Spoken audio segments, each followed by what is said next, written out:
हाँ, हेलो बच्चों। कल डिटरमिनेंट्स को मैंने एंड किया था।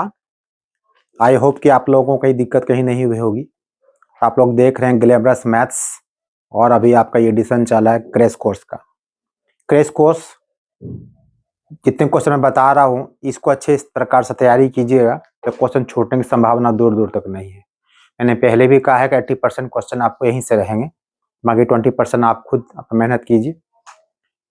तो अब है एक नया टॉपिक स्टार्ट करने जा रहे हैं आपको वेक्टर और 3 डायमेंशन दोनों बहुत इंपॉर्टेंट टॉपिक है। तो इसके बाद चूंकि दोनों टॉपिक कम पढ़ना है, अधिक क्वेश्चन रहता है और स्टेट में जवाब दीजिएगा तो आपको इसमें फुल मार्क्स आएंगे। तो वेक्टर में चूंकि तो समय कम है, क्रैश कोर्स है, तो इसलिए मैं कुछ मोटी मोटी बात बताता हूँ जो आप जानते भी होंगे, फिर भी बताना मेरा फर्ज है। वेक्टर को रिप्रेजेंट आप करते हैं इस प्रकार से। अगर आपको वेक्टर ए को लिखना हो, कैसे लिखिएगा? ए के ऊपर एरो मार्क्स लगा देते हैं। अगर इसी को आपको यूनिट वेक्टर में लिखना होगा, इसके ऊपर कैप लगा देते हैं। और अगर मैग्नीट्यूड आपको लिखना होगा, इस प्रकार लिख देते हैं आप। ये सब जानते हैं सिंबल, और कोई बहुत बड़ी बात नहीं है। बट इसमें कुछ बेसिक्स बातें हैं, जैसे कि एडिशन ऑफ वेक्टर्स क्या होगा, पोजीशन वेक्टर क्या होगा, ये सब जानना जरूरी है। खासकर पोजीशन वेक्टर बहुत इंपॉर्टेंट चीज है।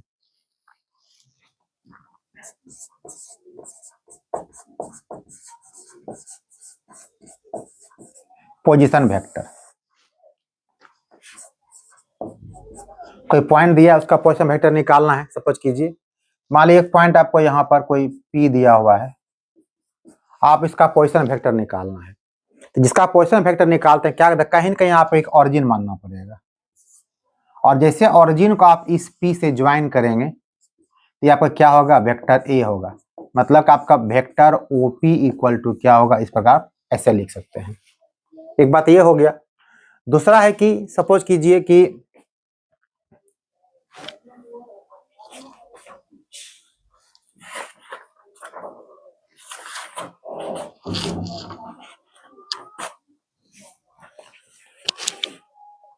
Representation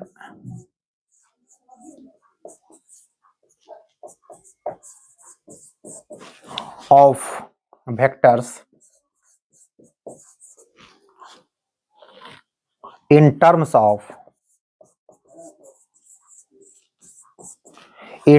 of the position vectors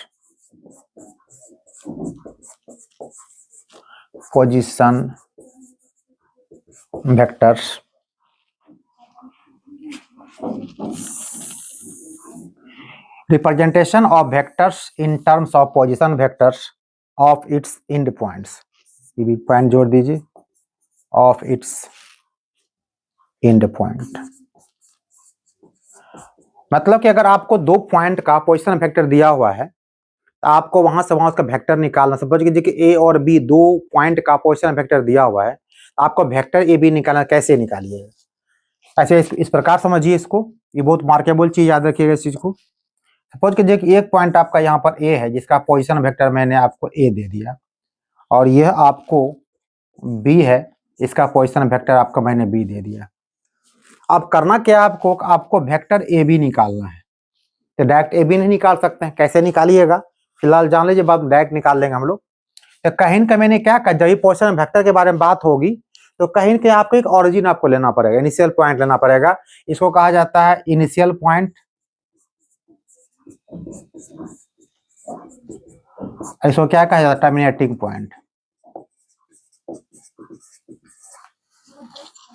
तो आपको कहीं न कहीं एक आपको लेना पड़ेगा इनिशियल पॉइंट, ऑरिजिन। तो जैसे आप, मैंने क्या कहा, जैसे ऑरिजिन को आप ज्वाइन कीजिएगा उस पोजीशन वेक्टर से, तो ओ से लेके पी तक वेक्टर ओपी आपको इसके बराबर हो जाएगा, जो पोजीशन वेक्टर दिया हुआ है। अगर आप ओ को ज्वाइन करते हैं ए के साथ, तो ये आपका वेक्टर ओ ए हो जाएगा। और जैसे ओ को अब बी के साथ ज्वाइन करते हैं, ये आपका कितना आपका बी हो जाएगा। तो आपको चूंकि निकालना था वेक्टर ए बी, तो क्या करेंगे? इसके लिए आप ए बी निकालना है। तो वेक्टर एडिशन में क्या होता है, हम लोग एक चीज थोड़ा बताना भूल गया आपको, यहां बता देते हैं आपको। Addition of two vectors. Suppose कीजिएगा आपको यहां से यहां आप गए, ये ओ से, अच्छा ए से मान लीजिए बी आप गए और बी से आप यहाँ पे सी जा रहे हैं। आपको अगर ए से सी जाना है तो आप क्या कर, सीधे आप ए से सी नहीं जा सकते हैं, आपको पाथ ढूंढना पड़ेगा। पाथ क्या ढूंढना पड़ेगा, पहले आपको ए से बी जाना है, यानी कि अगर आपको ए सी लेना है तो पहले आपको ए से बी जाना पड़ेगा, अब तब फिर जाकर बी से आपको सी जाना पड़ेगा, तब जाकर के आप क्या होगा, आपको ए सी निकाल सकते हैं। तो यहाँ पे आपको ए बी निकालना है, तो ए बी के लिए आप सीधे ए से भी तो जा नहीं सकते हैं, तो फिर क्या कर सकते हैं आप, पहले आपको ए से ओ आना पड़ेगा। ये सर ये तो अपोजिट डायरेक्शन है, वो बात की चर्चा बाद में करेंगे। तो ठीक है, पहले हम यहाँ ए से ओ आते हैं, फिर हमको ओ से बी जाना है, तो ए ओ प्लस ए ओ बी हो जाएगा। अब चूंकि ए ओ जो है आपका डायरेक्शन उल्टा लिखा गया है, ये होना चाहिए ओ ए, जब किसी का डायरेक्शन चेंज कीजिएगा बस नेगेटिव साइन लगा देना है, नेगेटिव पहले से अगर है तो पॉजिटिव कर दीजिएगा। ये कितना आपका हो जाएगा, ये हो जाएगा आपका माइनस ओ ए अब प्लस ओ बी, पलट दीजिए इसको। ओ बी कितना आपका वेक्टर है, बी है, ये हो जाएगा वेक्टर बी, और ओ ए कितना होगा आपको ए हो जाएगा, या इसको ऐसे भी लिख सकते हैं आप ओ बी माइनस ओ ए। अब यहाँ पर एक बहुत मार्केबल चीज है, इतना लंबा चला झंझट करने की आपको आवश्यकता नहीं है, तो बता दिया आपको बेसिक्स रूप में, अगर आपको दिक्कत हुई होगी तो आप जान लीजिए। अभी भी अगर आपको 2 पॉइंट का पोजीशन वेक्टर दिया हुआ है और आपको दोनों पॉइंट के बीच का वेक्टर अगर निकालना आपका है तो ए बी निकालना है, तो बस इतना मत सोचिए, सीधे सेकेंड पॉइंट पहले उसमें ओ का लगा दीजिए, ओ बी माइनस फिर ओ ए लगा दीजिए, मतलब सेकेंड पॉइंट फर्स्ट हो जाएगा, फर्स्ट क्या होगा सेकेंड हो जाएगा। इसे मान लो कहेगा कि बी और सी का पोजीशन वेक्टर दिया हुआ है और हमको बी सी वेक्टर निकालना, तो क्या करेंगे हम लोग, पहले ओ से सी जाएंगे माइनस ओ से बी जाएंगे, ये सिंपल तरीका से निकालने का हो गया। तो ये आपको देखिए मोटी मोटी बात मैंने बता दिया आपको, एडिशन ऑफ टू वेक्टर्स आप कैसे करते हैं ये जान गए आप। फिर ये रिप्रेजेंटेशन कैसे करते हो बता दिया मैंने आपको, पोजीशन वेक्टर कैसे डिनोट करते हैं। उसके बाद अगर आपको 2 पॉइंट का पोजीशन वेक्टर दिया हुआ है तो उसको आप वेक्टर के रूप में कैसे रिप्रेजेंट करेंगे हम यहाँ आपको बता दिए आपको। बस ये को सिंपल दिमाग में रखना आपको है। अब कुछ बात इसमें और आपको जाननी है, बहुत इंपॉर्टेंट एक बात है, क्वेश्चन पूछा जाता है कि आपको 2 वेक्टर दिया रहेगा और पूछेगा या फिर ये कह देगा कि 3 पॉइंट का आपको पोजीशन वेक्टर दिया रहेगा और कहेगा बताइए कि वेक्टर ए बी और वेक्टर बी सी क्या है आपका, वो पैरेलल है या फिर कॉलिनियर है। पैरेलल और कॉलिनियर दोनों एक ही चीज होता है, दोनों को प्रूफ करने अगर देगा क्वेश्चन, अगर कहेगा पैरेलल प्रूफ कीजिए या कॉलिनियर प्रूफ कीजिए, तभी आप दोनों एक ही काम कीजिए। करना क्या है वो पहले जान लीजिए, बहुत इंपॉर्टेंट चीज है, इसको हल्का से नोट कर लीजिए। चलिए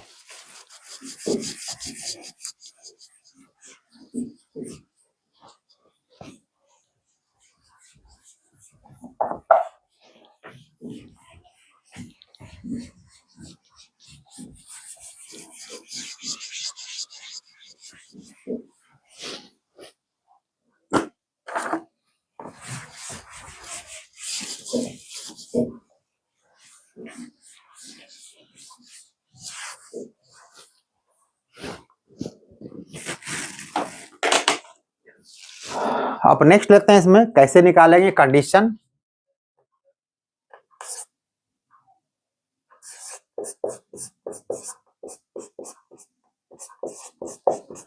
कंडीशन ऑफ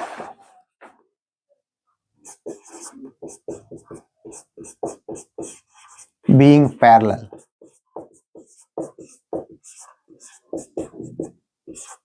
या फिर कॉलिनियरिटी।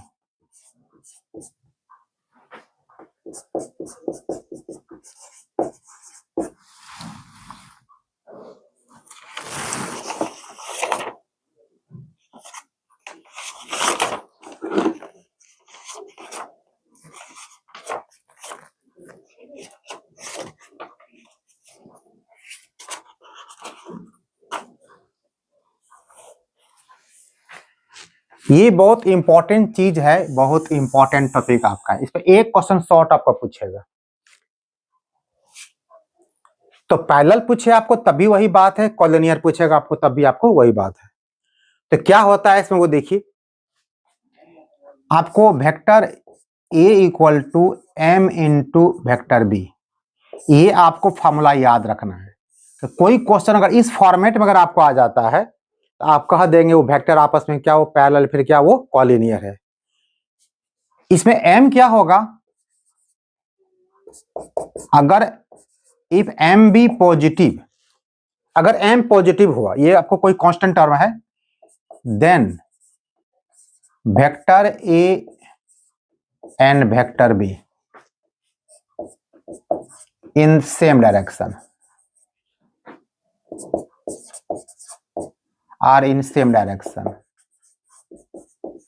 मतलब अगर ये कंडीशन लागू आपको होता है, सपोज कीजिए, बट यहाँ पे m का वैल्यू अगर आपको पॉजिटिव आ जाता है तो आप कह दीजिए कि a और b क्या आपका बिल्कुल सेम डायरेक्शन में है।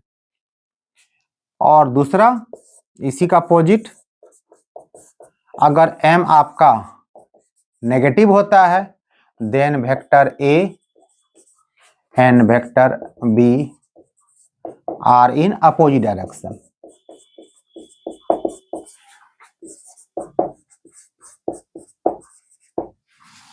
तो नोट कर लीजिए हल्का सा, एक क्वेश्चन बताते हैं इस पर कैसे क्वेश्चन पूछा जाता है इसमें आपको।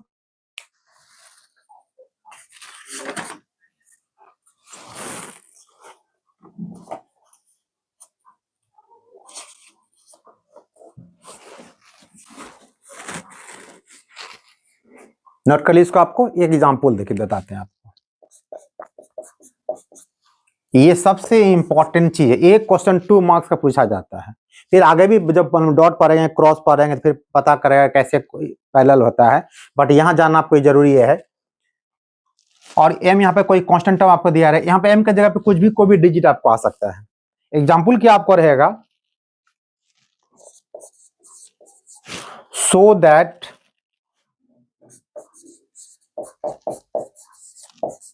The vectors 2i minus 3j plus 4k and minus 4i plus 6j minus 8k are collinear.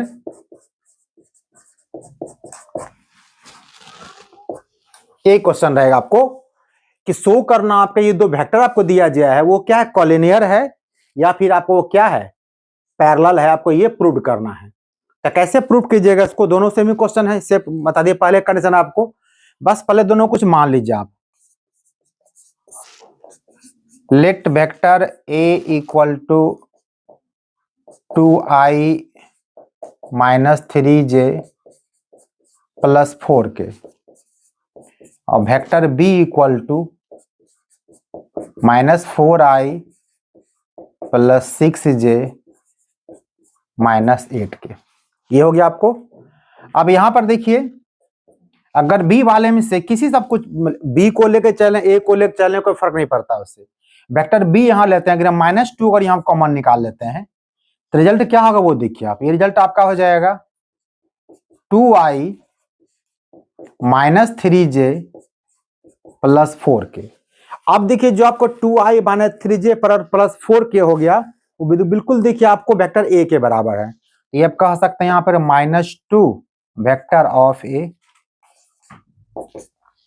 देखिए सेम आपको कंडीशन आ गया, a equal to M B, A B को मतलब नहीं है, कोई किधर हो सकता है। तो वेक्टर b इक्वल टू आपको रिजल्ट आ गया -2 जो कि सब फुलफिल कर रहा है। इसका मतलब ये कह सकते हैं कि a and vector b are parallel और कॉलिनियर। एक साथ दो काम क्वेश्चन बन गया आपको। अगर पैरेलल पूछेगा तब भी इतना ही काम कर रहा है, कॉलिनियर पूछेगा तब भी यही काम कर रहा है। एक क्वेश्चन आपको मैंने बना दिया। अब ऐसा क्वेश्चन कोई भी आपको पूछेगा बना दीजिएगा, इसको नोट कर लीजिए अब अच्छे से। चलिए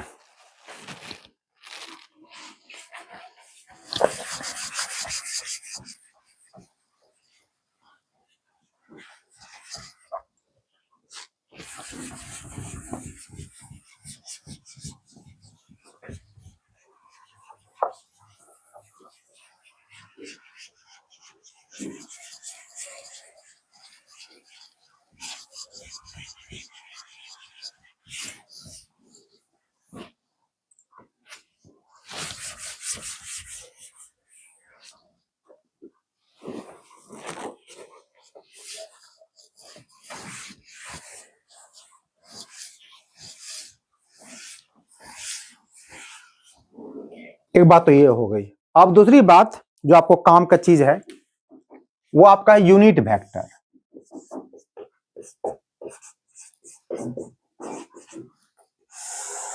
कि बहुत मार्केबल चीज है, काम पड़ेगा आपको। डायरेक्शन को साइन निकालेगा तभी इसका काम पड़ेगा, तो इसको सीख लेना है। अगर वेक्टर ए है तो इसको ए कैप कहा जाता है। तो ये इसमें क्या क्या आपका होता है, ये आपका होता है आई, और क्या होता है जे, और ये क्या होता है के, यूनिट वेक्टर होता है आपको। और रिजल्टेंट अगर लिखा जाता है ये होता है x I plus Y J plus Z के। और जो इसका मैग्नीट्यूड निकालिएगा इसमें क्या करना पड़ता है आपको, कोफिशिएंट ऑफ आई का स्क्वायर, कोफिशिएंट ऑफ जे का स्क्वायर, और कोफिशिएंट ऑफ के का स्क्वायर। ये आपका क्या हो गया, मैग्नीट्यूड निकल गया। और आपको इसी का आर कैप निकालना है, मतलब आपको यूनिट वेक्टर निकालना है, यूनिट आर कैप निकालना है। तो क्या होगा, वेक्टर आर में मैग्नीट्यूड ऑफ आर से आपको डिवाइड कर देना है। रिजल्ट क्या हो गया आपका, ये आपका हो जाएगा x by under root x square plus y square plus z square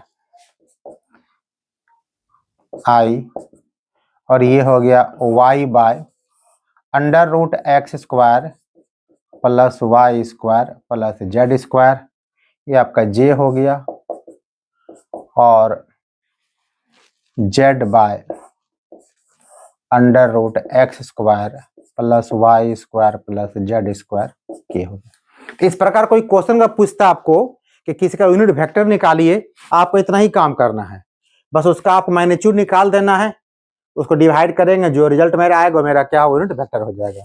इसका एग्जांपल आपको देते हैं हम।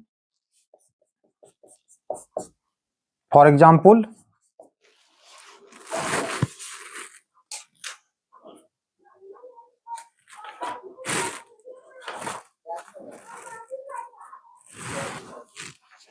Late vector A equal to 2i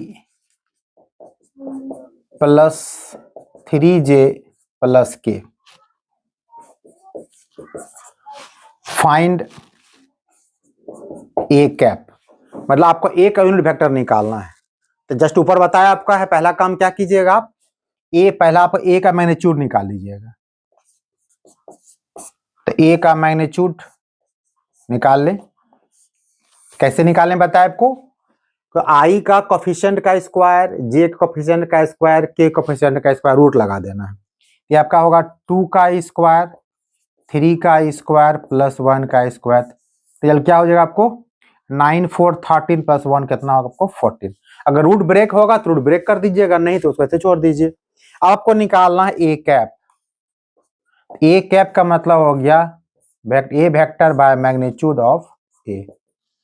सबको डिवाइड कर दीजिए, तो ये हो गया 2 बाय रूट 14i, ये हो गया 3 बाय रूट 14j, और ये हो गया 1 बाय रूट 14k।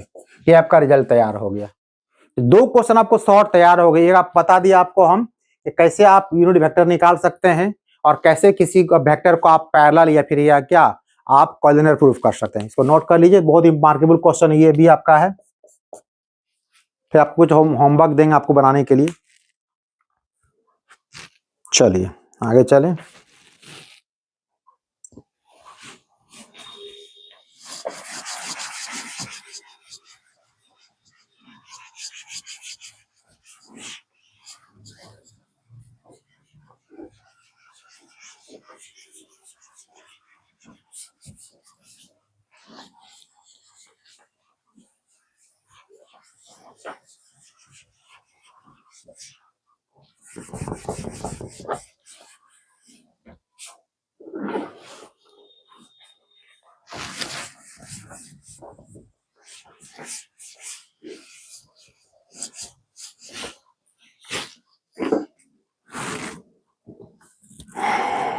अब यहाँ पे एक चीज आपको आने वाला है, वो क्या है आपका डायरेक्शन रेशियो और डायरेक्शन कोसाइन। ये बहुत काम का चीज है जो 3D में पूरा काम पड़ेगा आपको।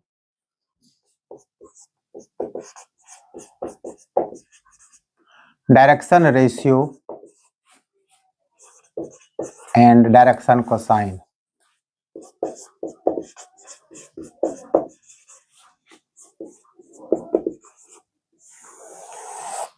एक क्वेश्चन में दोनों बता देते हैं आपको हम।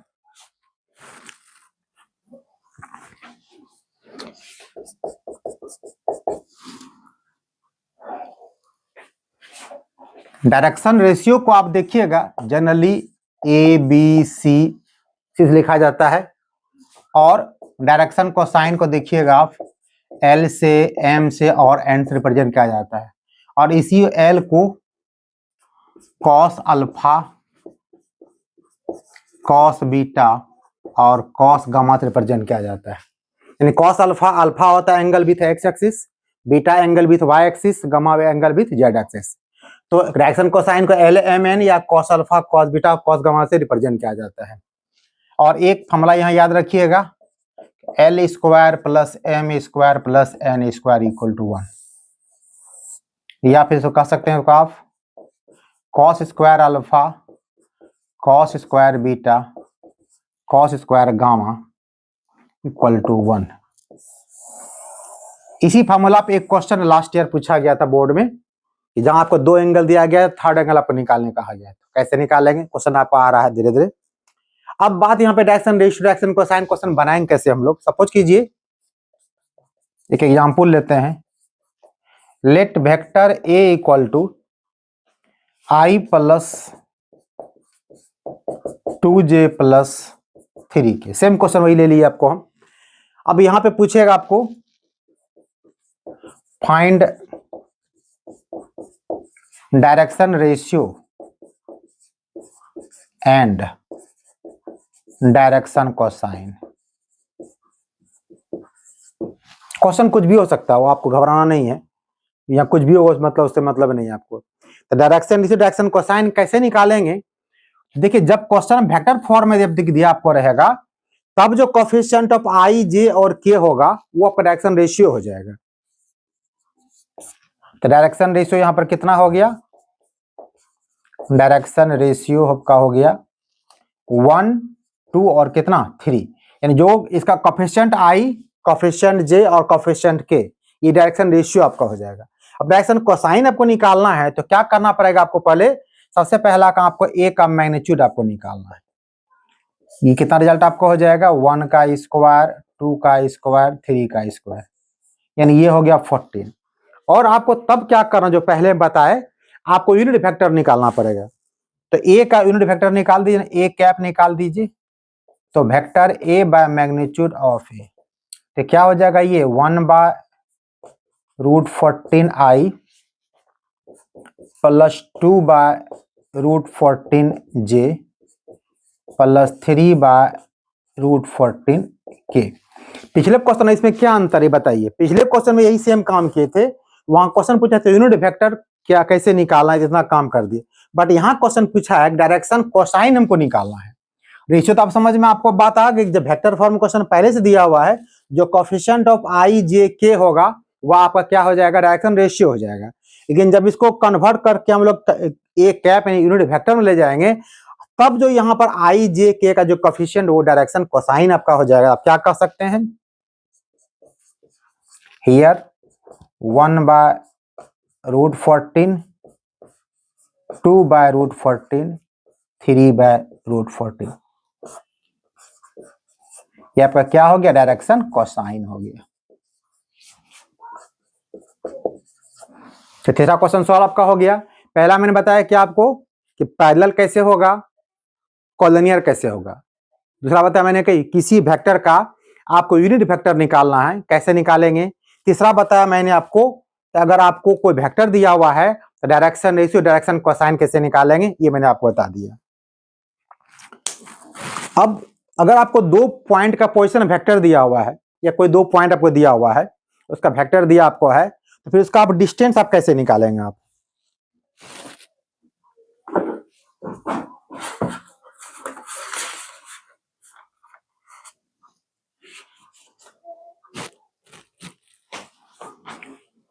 इसको नोट कर लीजिए।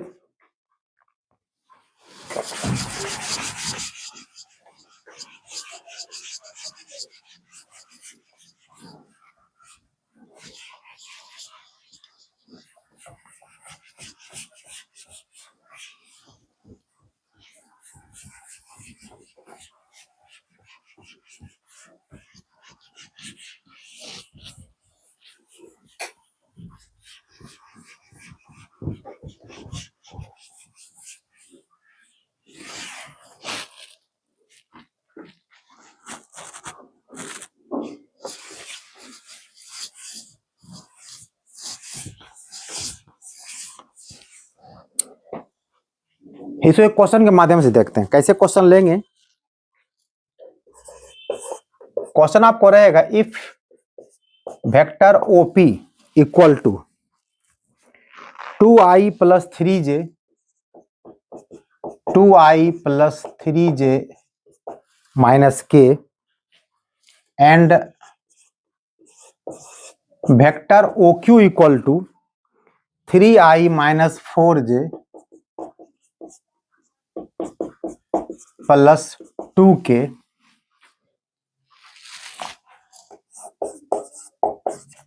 Find vector PQ and magnitude of PQ, यानी आपको P से Q का डिस्टेंस निकालना है।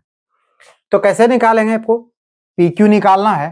देखिए जब वेक्टर में O का यूज किया गया है, इसका मतलब ये हो गया कि वो P और Q का पोजीशन वेक्टर दिया हुआ। क्वेश्चन ऐसे भी कह सकता था आपको, if position vector of P and Q are this and this respectively then find PQ। तभी आपको OP लिखना पड़ता, पहला वेक्टर, OQ सेकंड लिखना पड़ता।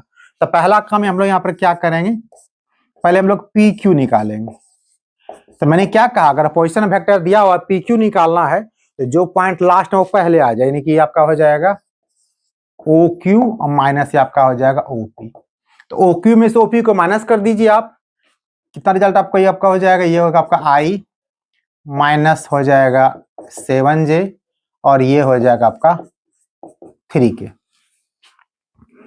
PQ निकल गया। आपको इसका डिस्टेंस निकालना है, मॉडुलस निकालना है, तो मॉडुलस निकाल लीजिए, इसको PQ कर सकते हैं।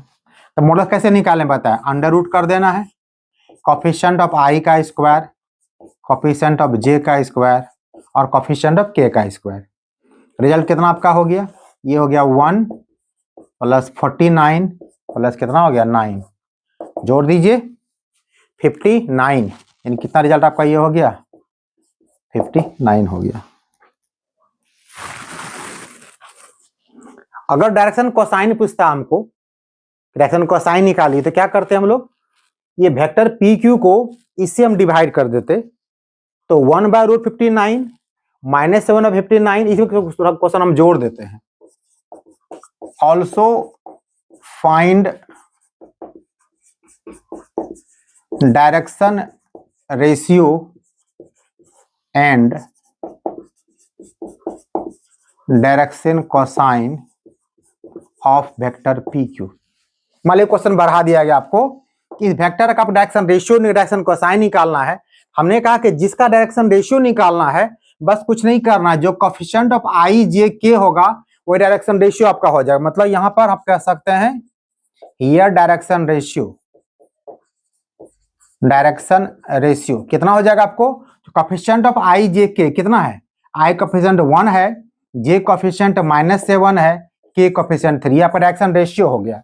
अब डायरेक्शन कोसाइन के बारे में बात जब करना हमको है तो पहले आपको क्या करना पड़ेगा, इस वेक्टर PQ का आपको जो है इसका आपको कैप निकालना पड़ेगा, यानी वेक्टर PQ कैप निकालना पड़ेगा। इसके लिए क्या करना पड़ता है हमको, वेक्टर PQ को डिवाइड करना मैग्नीट्यूड ऑफ PQ से। ये आपका मैग्नीट्यूड यहाँ निकला हुआ है, रिजल्ट क्या आपका हो जाएगा 1/√59I minus 7/√59J plus 3/√59K। हमको डायरेक्शन कोसाइन निकालना, इतना छोड़ना नहीं है। अब यहाँ पर जो I J K का कोफिशिएंट हो गया, आपको डायरेक्शन कोसाइन आपका हो जाएगा, यानी आप यहाँ पे कह सकते हैं डायरेक्शन कोसाइन कौन कौन हो गया इसमें आपको 1/√59 माइनस 7/√59 और ये हो गया 3/√59। 59। ये डायरेक्शन कोसाइन आपका हो गया। मतलब ये हो गया कि जो वेक्टर दिया हुआ है, वेक्टर का जो कोफिशिएंट आई जे के होगा, कोफिशिएंट जो भी आई जे के का होगा, वो डायरेक्शन रेशियो आपका हो जाएगा। लेकिन जैसे उसको कन्वर्ट करेंगे कैप के फॉर्म में, यूनिट वेक्टर के फॉर्म में, तब जो कोफिशिएंट ऑफ आई जे के होगा वो डायरेक्शन आपको कोसाइन आपका हो जाएगा। एक साथ हमने आपको 3 चीज बता दिया आपको यहाँ पर कि अगर पोजीशन वेक्टर दिया हुआ है तो उसका डिस्टेंस कैसे निकालिएगा, उसका मॉडुलस कैसे निकालिएगा, फिर बाकी आपको पता है डायरेक्शन रेशियो कैसे निकालें, डायरेक्शन कोसाइन कैसे निकालेंगे। तो नोट कर लीजिए आप, ये सब बेसिक्स बातें हैं, क्योंकि वेक्टर जब आगे हम चलेंगे ये सारी चीज वहां पर आएंगी, तो फिर वहां बताना पॉसिबल नहीं हो जाएगा। तो मैं शुरू से बता देता हूं, हालांकि आप लोगों को ये चीज आती होंगी, बट कुछ बच्चे ऐसे जिसको दिक्कत होती है, नहीं समझे होंगे, भी थोड़ा सा देख लीजिए, आपको आसानी हो जाएगी।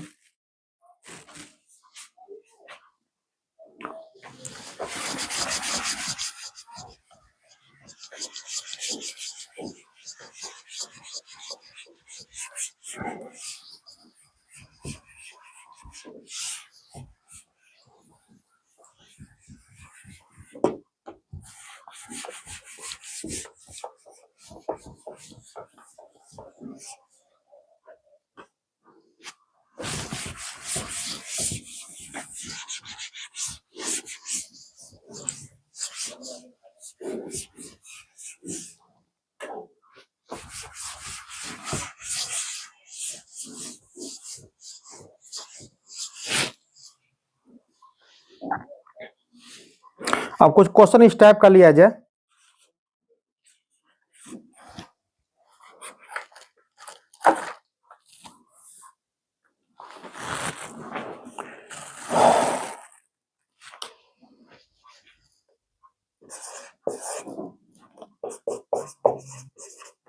Find a unit vector in the direction of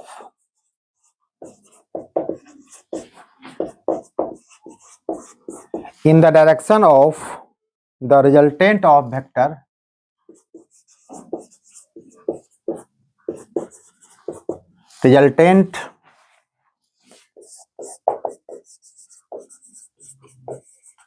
of the vectors I plus 2j plus 3k, I plus 2j plus 3k and minus I plus 2j plus 3k plus k and 3i plus j, 3i plus j।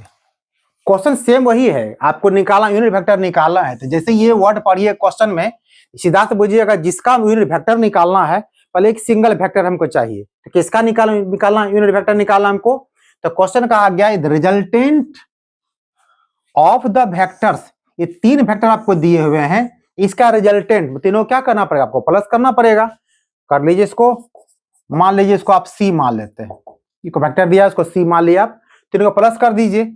I minus I plus 3i कितना आपका हो जाएगा, आपका हो जाएगा 3i हो जाएगा, I cut जाएगा।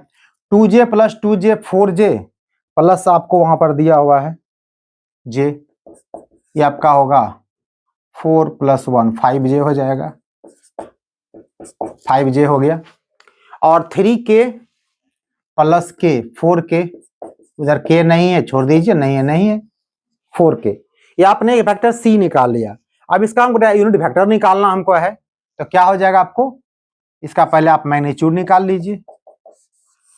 ये हो जाएगा आपका 3 का स्क्वायर, 5 का स्क्वायर, 4 का स्क्वायर, ये कितना आपका हो जाएगा 9 + 25 + 16, ये आपका 50 हो जाएगा, नहीं कि ये आपका हो जाएगा 5√2 आपका हो जाएगा। अब ये आपका कैप निकल गया, आपको निकालना यूनिट वेक्टर निकालना आपको है, तो क्या करेंगे हम लोग, सी कैप निकालेंगे, तो वेक्टर सी को डिवाइड कर देंगे मैग्नीट्यूड ऑफ सी से। तो ये आपका रिजल्ट कितना हो गया, 3/5√2i plus 5/5√2j plus 4/5√2k, जो कटने लो कटा दीजिए उधर, 3/5√2i या 5 कट जाएगा, प्लस 1/√2j प्लस 4/5√2 के। और यही अगर पूछ देता आपको बताइए इसका आपको यूनिट डायरेक्शन रेट कोसाइन क्या होगा, तो जो कोफिशिएंट आई था, जे कोफिशिएंट और के का कोफिशिएंट था, ये डायरेक्शन कोसाइन कहलाता आप लोग। ये बात हो गई आपको, तो नोट कर लीजिए इसको।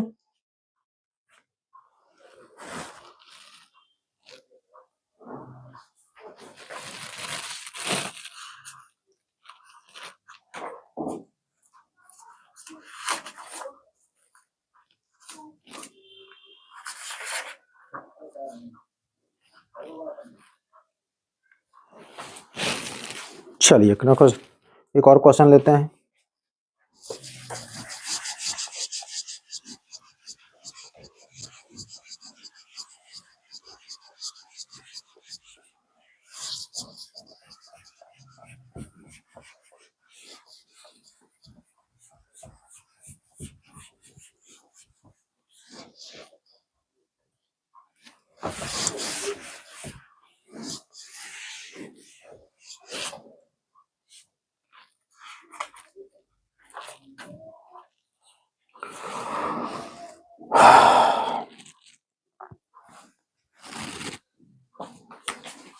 एक क्वेश्चन ऐसा रह सकता है आपको कंपेयर करने वाला, find X Y and find lambda, find X Y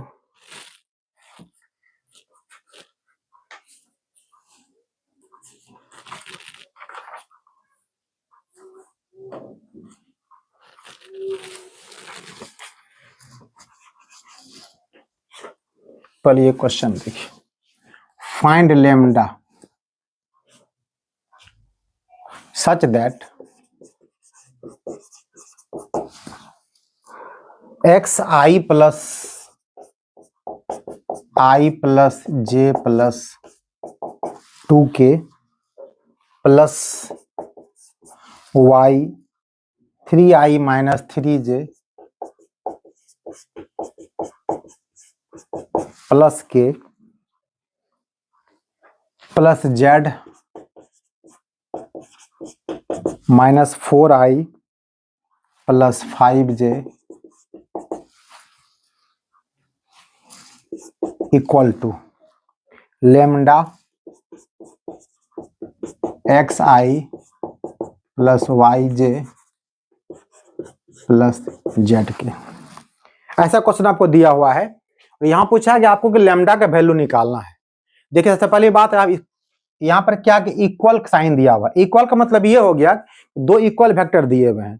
equal vector कब होगा, अगर 2i plus 3j plus 5k, उधर भी कितना होगा 2i plus 3j plus 5k, तो वो इक्वल वेक्टर कहलाएगा आपको।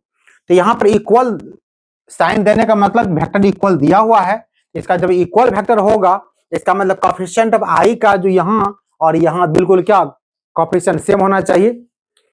तो थोड़ा सिंप्लीफाई पर इसको कर लेते हैं, तो सारे i वाले को एक साथ कर लीजिए आप। यहाँ की कितना आपका होगा, अगर i आप कॉमन लीजिएगा तो यहाँ बचेगा आपको x, यहाँ बचेगा आपको 3y और वहां आपका हो जाएगा -8।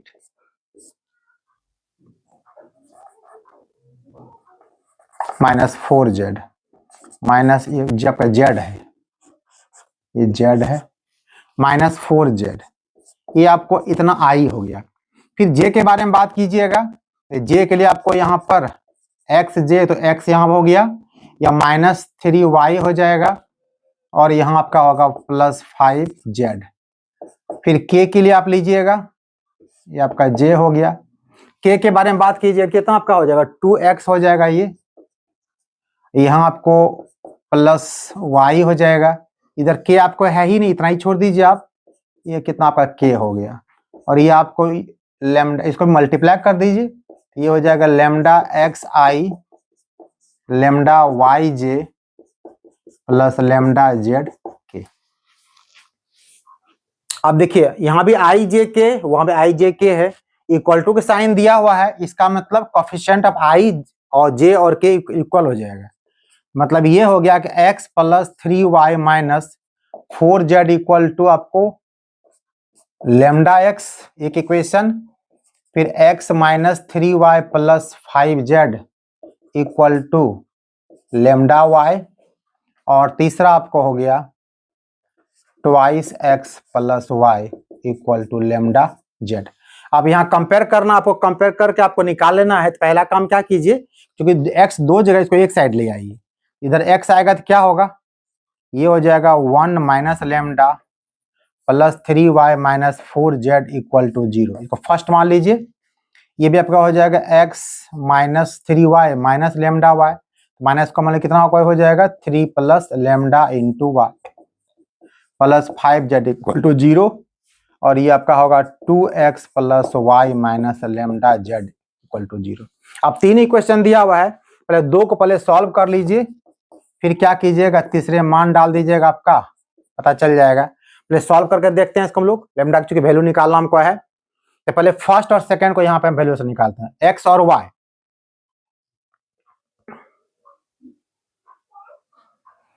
तो सॉल्व किया जाए इसको फ्रॉम फर्स्ट एंड सेकेंड। ये आपका हो गया एक्स इंटू 1 माइनस लेमडा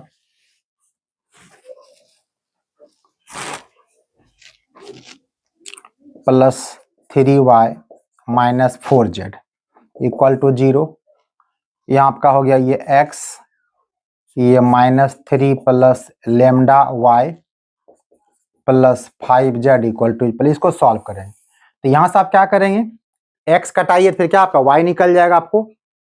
तो यहाँ पे किसी x को कटाइएगा, यहाँ पर y और z बच जाएगा आपको। उस पर फिर सेकंड और थर्ड को सॉल्व करेंगे, ये क्वेश्चन में क्या y z बच जाएगा। जब दोनों को सॉल्व करेंगे तो क्या होगा, y कट जाएगा तो z निकल जाएगा मेरा। तो इसको सॉल्व करना आपको है पहले। तो यहाँ पर इक्वेशन आपको आ जाएगी, x कटाइएगा आपको, यहाँ पे यहाँ मल्टीप्लाई कर दीजिए 1 से, और यहाँ मल्टीप्लाई कर दीजिए 1 माइनस लेमडा से। तो यहाँ से आपको क्या होगा, x कट जाएगा, आपको साइन चेंज कीजिएगा, तो रिजल्ट आपको यहाँ पर y में और आपको z में आ जाएगा। फिर इस पर सेकंड और थर्ड को सॉल्व कीजिएगा, तो ये भी आपका इक्वेशन y एंड z में आ जाएगा। और फिर तब दोनों को आपको सॉल्व कर देना है, फोर्थ को और फिफ्थ को, y और सॉल्व फोर्थ एंड फिफ्थ। तो आप यहां से देखिएगा आपको क्या होगा, लेमडा का वैल्यू आपको इजीली आपको आ जाएगा। सॉल्व करेंगे, देखिए पहले जब यहाँ पर आपको x कट जाएगा तो आपका इक्वेशन y और z में आएगा, और फिर यहाँ पे जब सॉल्व कीजिए, यहाँ पे x कटा दीजिएगा, यहाँ भी क्या आपका आंसर y और z में आएगा। जब y और z को सॉल्व कीजिएगा तो y कटेगा तो z का वैल्यू निकलेगा, तो z डालेंगे तो y का वैल्यू निकल जाएगा, उसको डाल देंगे तो x का वैल्यू निकल जाएगा। तो लंबा टाइम समय लगेगा, ये क्वेश्चन देख बना लेना है। और फिर x y z का मान आप किसी एक क्वेश्चन में डाल दीजिएगा, आपको वहां पे क्या होगा, लेमडा का वैल्यू निकल जाएगा। ये आप करके रहिएगा, ये आपका होमवर्क रहा। अगर ये क्वेश्चन सॉल्व नहीं आपका हुआ तो कमेंट कीजिएगा, फिर नेक्स्ट टाइम मैं आपको ये बता दूंगा। तो ये बेसिक सारे क्वेश्चन मैंने आपको बता दिया, इसमें इतना ही क्वेश्चन बेसिक्स आपको है। अब जो है मेन टॉपिक स्टार्ट, आपका जो नेक्स्ट वीडियो आपको लेके हम आएंगे वो आपका होगा डॉट प्रोडक्ट, फिर होगा क्रॉस प्रोडक्ट। ये दोनों इंपॉर्टेंट टॉपिक है, और बिना वेक्टर के 3 डायमेंशन आपका नहीं बन सकता, याद रखिएगा। क्योंकि 3 डायमेंशन में हर एक straight line of equation of straight line, equation of plane, ये सारा चीज क्या पूछता है कि कन्वर्ट इनटू वेक्टर फॉर्म। तो फिर आपको वहां उसके बिना काम चलेगा नहीं। तो ये इतना ही रहा। अगर आप लोग को वीडियो अच्छा लग रहा है तो शेयर कीजिए, लाइक कीजिए और सब्सक्राइब कीजिए, और मजे में देखते रहिए और तैयारी की, जम के तैयारी करना है। एग्जामिनेशन का समय बहुत कम है, टेंशन नहीं लेना है। चलिए आज के लिए इतना ही, थैंक यू।